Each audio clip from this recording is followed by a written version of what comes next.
The Cursed Pregnancy.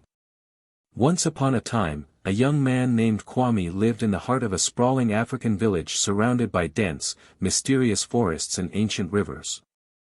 Known for his charm and good looks, Kwame was the object of many admirers' affection.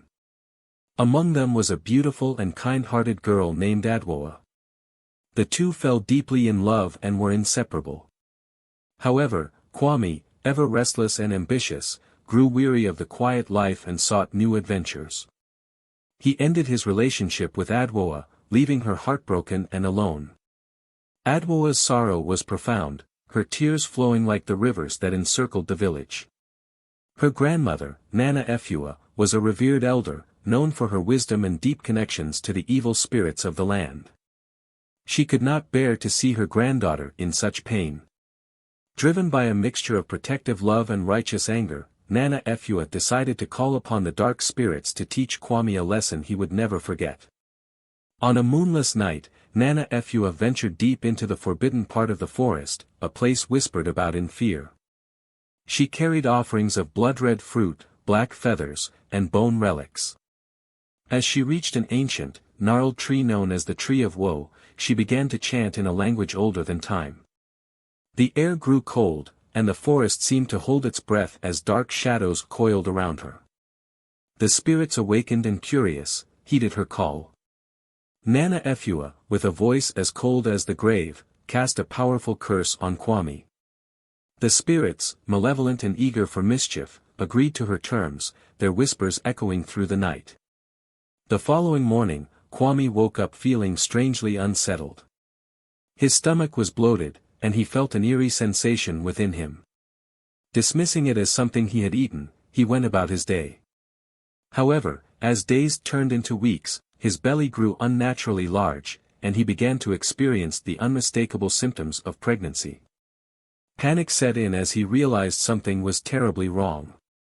Kwame sought the counsel of the village healer, who was equally baffled by his condition. "This is no ordinary ailment," the healer said gravely. "You must seek the wisdom of Nana Efua. Only she can explain this mystery." With great trepidation, Kwame approached Nana Efua. Her eyes, gleaming with a strange light, met his.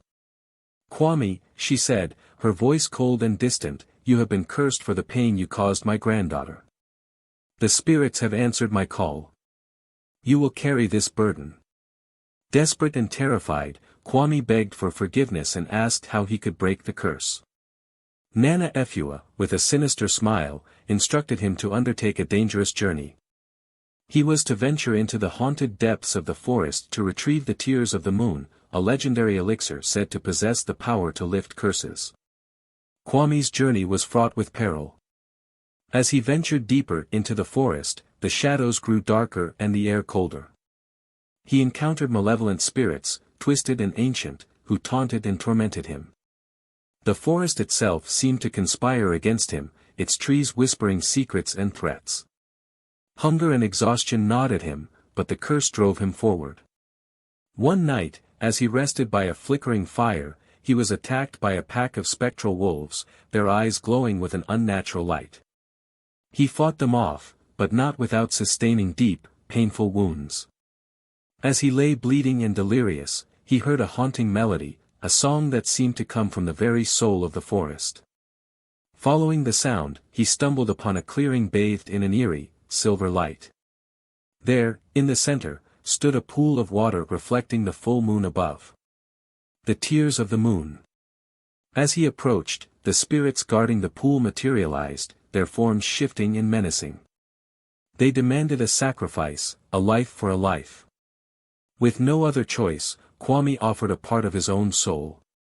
The spirits, satisfied with the bargain, allowed him to take a vial of the precious elixir. Weakened and haunted by the encounter, Kwame made his way back to the village.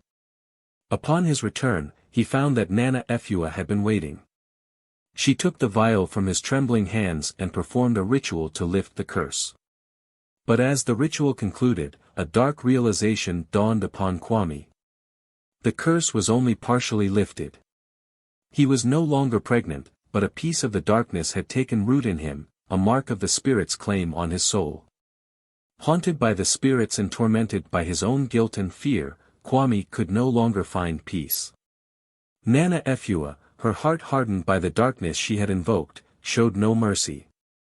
Adwoa, who had once loved him deeply, could not bear to see what he had become. Kwame's life spiraled into a nightmare of shadows, the darkness within him growing stronger each day. The villagers, fearful of the curse and the malevolent spirits that now seemed to hover around Kwame, shunned him. He became a pariah, alone and tormented. End of Part 1. To be continued in Part 2. Please, kindly subscribe to watch the Part 2. Thank you.